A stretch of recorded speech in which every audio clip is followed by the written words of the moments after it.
Hello, hello, bienvenue pour la nouvelle astro-énergie de la semaine. Aujourd'hui, nous allons parler de la clé génétique numéro 44, qu'on pourra appeler la réseauteuse ou la Marie-Antoinette du zodiaque. Alors cette Jinky, cette clé génétique, nous connecte à l'importance des dynamiques sociales et du réseau.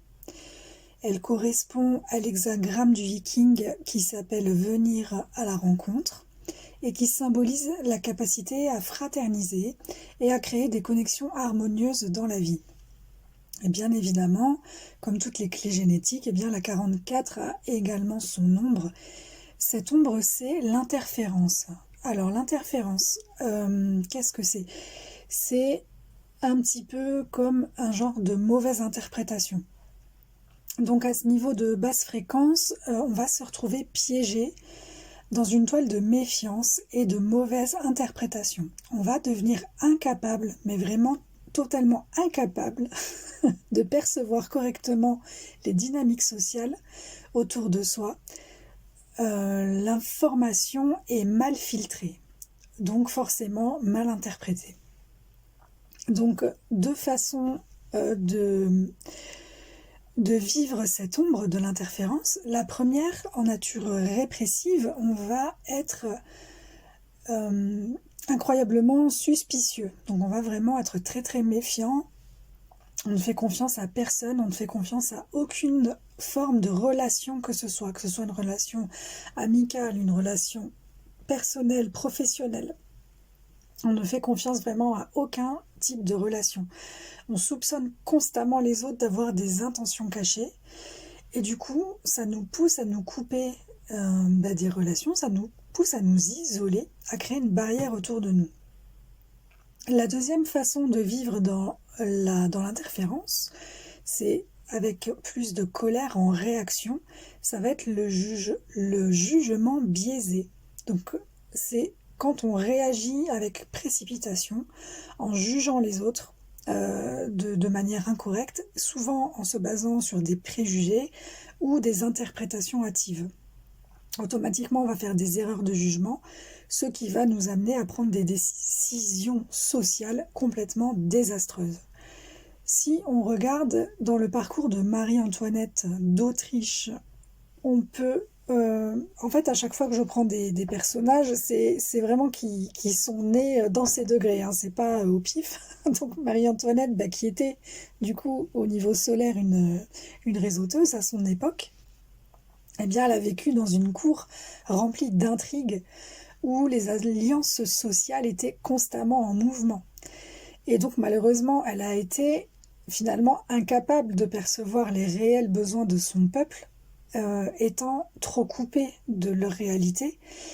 Elle n'a pas su anticiper les bouleversements qui se tramaient, et donc cette méfiance au niveau de sa cour, ce jugement biaisé au niveau de son peuple, ont finalement contribué à sa chute. Heureusement, quand on dépasse cette ombre, on entre dans la plus haute fréquence du don de cette clé qui est le travail d'équipe. Alors quand on active ce don, on a une capacité naturelle à aligner les énergies et à rassembler les bonnes personnes autour des bons projets. On va pouvoir avoir cette vraiment facilité de créer des projets collectifs harmonieux. Vous allez devenir des maîtres dans l'art du réseautage, où vous allez vraiment trouver le rôle que chacun a à jouer et savoir connecter les gens au meilleur moment.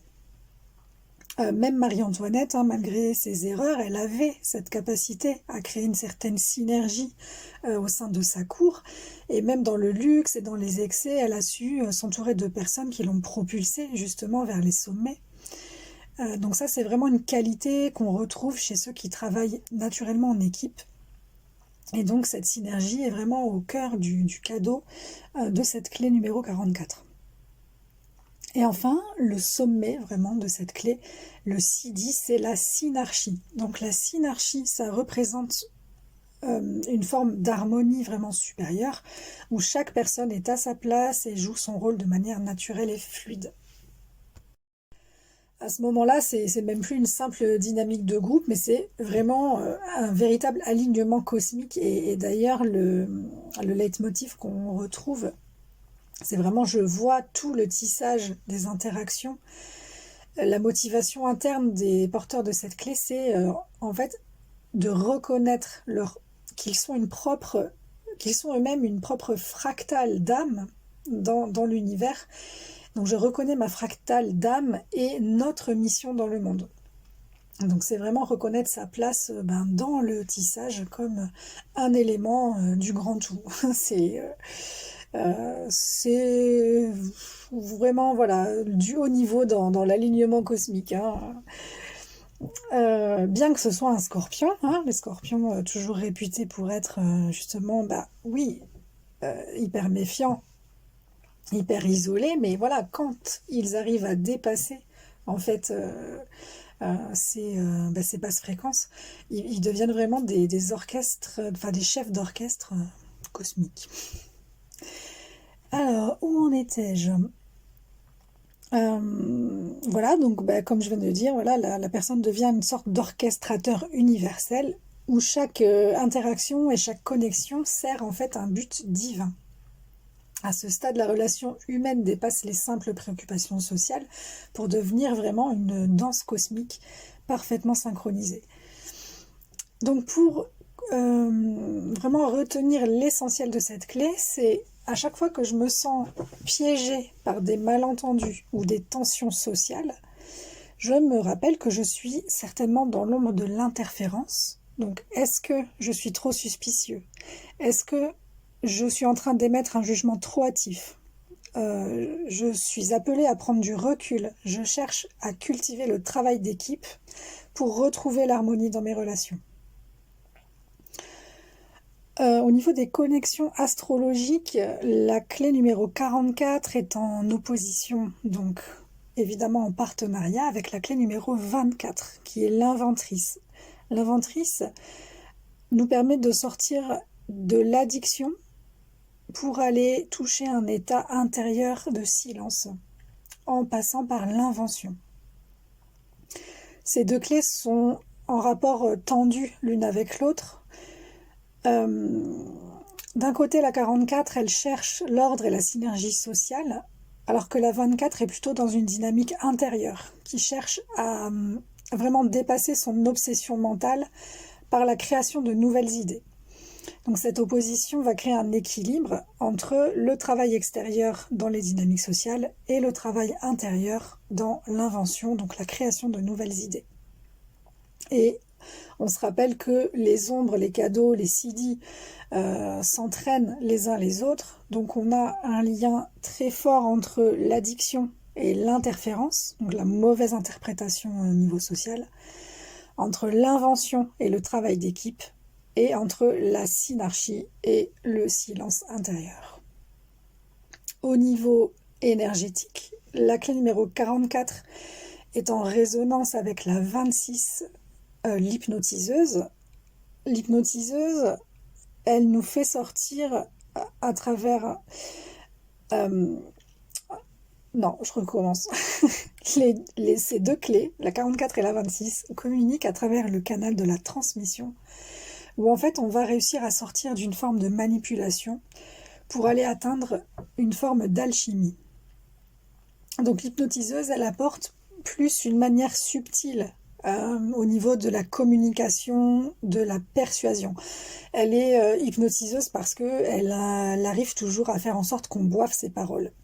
Elle permet aux personnes qui portent cette énergie d'utiliser l'art de la séduction et de la vente pour influencer les autres, mais toujours dans leur meilleur intérêt. Bon, sauf quand elle est dans de basses fréquences, évidemment. Et du coup, ces deux clés ensemble créent une superbe dynamique d'influence sociale où en fait la 44 va organiser et la 26 va faire passer le message. On souhaite toujours que ce soit dans de hautes fréquences. Merci. Merci.